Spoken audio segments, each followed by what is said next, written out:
Varicose wine సమస్యతో బాధపడుతున్నారు. Best చికిత్సను అందించే భారతదేశంలోని ఏకైక హాస్పిటల్ ఆవిస్. నమస్తే రమ్మగారు. నమస్తే జయ. రమ్మగారు, 12వ తారీఖున మనకి మాఘ పౌర్ణమి ఉంది. దీని యొక్క విశిష్టత. మాఘమాసమే విశిష్టమైన మాసం. అంతేగా, మాఘమాసం విశేషాలు చెప్పుకున్నాం కదా మనం. మాఘం సౌరమాసం అని చెప్తాం. నారాయణ ప్రీతి కోసమే, శ్రీ మహావిష్ణువు ప్రీతి కోసమే చేసుకుంటాం. మొదటి రోజు నుంచి చివరి దాకా ప్రతిరోజు ప్రాతకాల స్నానము, సూర్య దర్శనము, సూర్యుడికి అర్ఘ్యం ఇవ్వటం, సూర్యనారాయణమూర్తి ప్రీత్యర్థము పాలు పొంగించటము, ఇవన్నీ చేస్తాం కదా. స్నానం చాలా ముఖ్యమైనదిగా చెప్పుకుంటాం కదా. ప్రాతకాల స్నానం, సూర్యోదయానికి 1 నిమిషం ముందు స్నానం చేయటం, ఉదయించిన సూర్యబింబానికి నమస్కారం చేయటం. అయితే ఈ మాఘ పౌర్ణమి కూడా చాలా విశేషమైన రోజుగా చెప్తారు. మహామాఘి అంటారు. మామూలుగా మనకి ప్రతి పౌర్ణమి విశేషమే. పౌర్ణమి నాడు ప్రత్యేకంగా స్నానం చేయటము, అర్చన చేసుకోవటము, లక్ష్మీనారాయణులైనా అర్చించాలి, శివారాధన అయినా, సత్యనారాయణ వ్రతాలు చేసుకోవటాలు, ఇవి మనం ప్రఖ్యాతంగా వింటాం కదా. అయితే ఈ మాఘంలో ఈ పౌర్ణమి నాడు సముద్ర స్నానం చాలా విశేషంగా చెప్తారు జయ. మామూలుగా మనకి సముద్ర స్నానం తెలుసు, కార్తీక పౌర్ణమికి చేస్తాం కదా. దానికి ప్రత్యేకంగా ఉంది. ఆకామావై అంటారు. ఆకామావై అంటే ఆషాఢ పౌర్ణమి, కార్తీక పౌర్ణమి, మాఘ పౌర్ణమి, వైశాఖ పౌర్ణమి, ఈ 4 పౌర్ణములు సముద్ర స్నానానికి చాలా విశేషమైనవి. చాలా విశేషం. వాట్లల్లో మహామాఘి మరీ విశేషం. హైదరాబాద్ వాసులకి సముద్రం లేదు, మనం ఏం చేయాలి? మనకు వెంటనే డౌట్స్, మనకు సముద్రం లేదు కదండి అంటే వెళ్ళాలి. ఎక్కడికైనా వెళ్ళలేము, కనీసం ఇంట్లో అయినా పొద్దున్నే స్నానం చేయండి, నదీ స్నానం చేయొచ్చు. సముద్రము చాలా విశేషంగా చెప్పబడుతుంది ఇక్కడ. మామూలుగానే మనం ఒక వాక్యం చెప్పుకుంటాం, నదీనాం సాగరోగతి అని. నదులన్నీ కూడా, అన్నిటి కూడా సాగరమే వాటి గతి. పైగా ఆకాశాత్పతి తుంతోయం యథా గచ్చతి సాగరం సర్వదేవ నమస్కారో కేశవం ప్రతి గచ్చతి. ఆకాశంలోంచి పడిన ప్రతి నీటి బొట్టు సముద్రం వైపుకే ప్రయాణం చేస్తుంది. మన నమస్కారాలన్నీ కేశవుడికే చెందుతాయి. సముద్రంలో స్నానం చేస్తే కేశవుడికి నమస్కారం చేసినట్టు. ఈ సముద్రంలో ఏంటంటే అపారమైన సౌరశక్తి నిండి ఉంటుందట ఈ పౌర్ణములలో. చూడు, నీకు ఎంత సూర్యుడి వేడిమికి ఎంత నీరు ఆకాశంలోకి పోతుంటుంది, అయినా కూడా తరగదు. చిన్నది పెద్దది అవదు, ఎంత ఉందో అంతే ఉంటుంది. ఈ సముద్ర జలాలు, ఈ ఉప్పు నీటి వల్ల ఏంటంటే నెగిటివ్ ఎనర్జీస్ పోతాయి. ఓకే. ఈ సంవత్సరం అంతా మనం ఏర్పాటు చేసుకున్నవి అంటే మన మీదకి మనం తెచ్చుకున్నటువంటి అన్ని రకాల నెగిటివ్ ఫోర్సెస్ని ఈ సముద్ర స్నానం కంట్రోల్ చేస్తుంది. నదీ స్నానాలు విశేషమైనవి. నీళ్లలో కరెంట్ ఉంటుంది, మనకు తెలుసు కదా. ఈ నదుల్లో కూడా నడుంలోతు నిలబడి నదీ స్నానం చేయాలని చెప్తారు. సముద్రంలో కూడా 40 మినిట్స్ అయినా ఉప్పు నీళ్లలో కనుక స్పెండ్ చేస్తే వచ్చాక మళ్ళీ బయటకు వచ్చాక మామూలు స్నానం చేసుకుంటాము.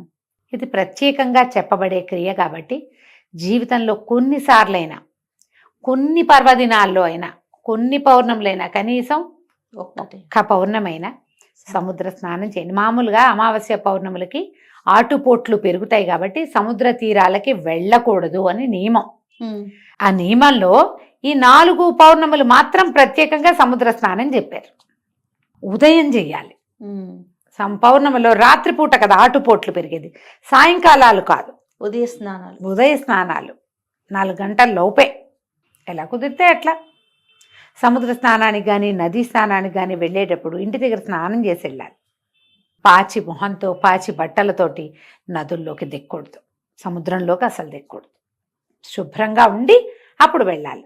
పైగా ఇవి పితృదేవతలకి తర్పణాలు విడిచే సమయం, ఇవన్నీ స్థిరంగా ఉంటాయి.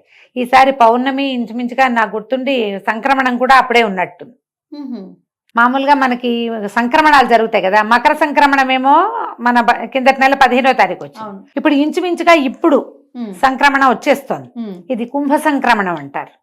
ఈ సంక్రమణము పౌర్ణమి ఒకే రోజు వచ్చినాయి. ఈసారి 12వ తారీఖు ఒకేసారి వచ్చినాయి.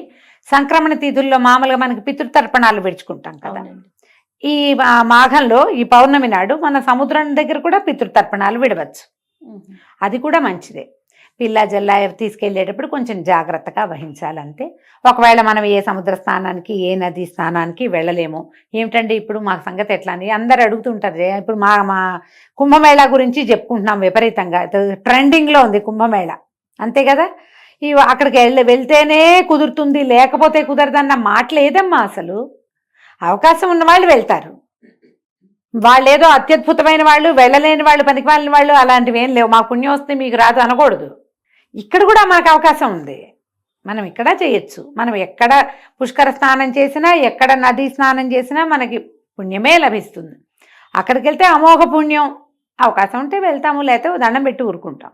ఇప్పుడు మనకు సముద్రం లేదు, నది లేదు అంటే ఇంట్లోనే పొద్దున్నే స్నానం చేయండి.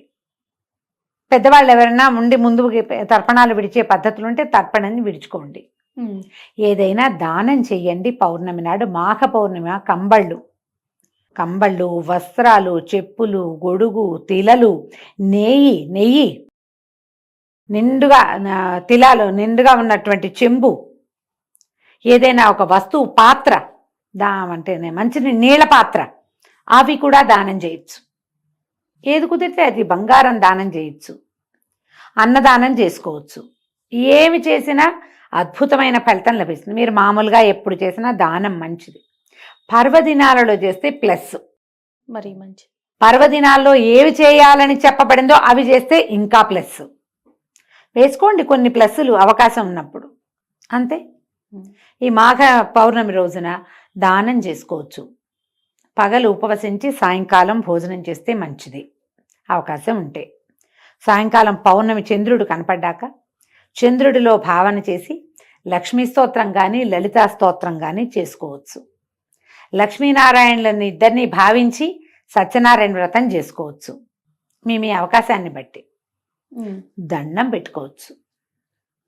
ఒట్టిగా పూర్ణబింబానికి ఎదురుకుండా నిలబడి ఒక్క శ్లోకం చెప్పుకుని, ఏదైనా విష్ణు సంబంధమైందో, లక్ష్మీ సంబంధమైందో, దేవి సంబంధమైందో చెప్పుకుని నమస్కారం చేసుకోండి. బ్రాహ్మణులకి దానం చేస్తే అత్యుత్తమమైన ఫలితం ఇస్తుందని చెప్తారు. అవకాశం ఉంటే చేయండి. ఎవరికి అవసరమో నీడీ పీపుల్ వాళ్ళకి చేయండి, అది కూడా అత్యద్భుతమైన ఫలితాన్ని ఇస్తుంది. ఎవరికైనా ఏమైనా ఇవ్వచ్చు కదా.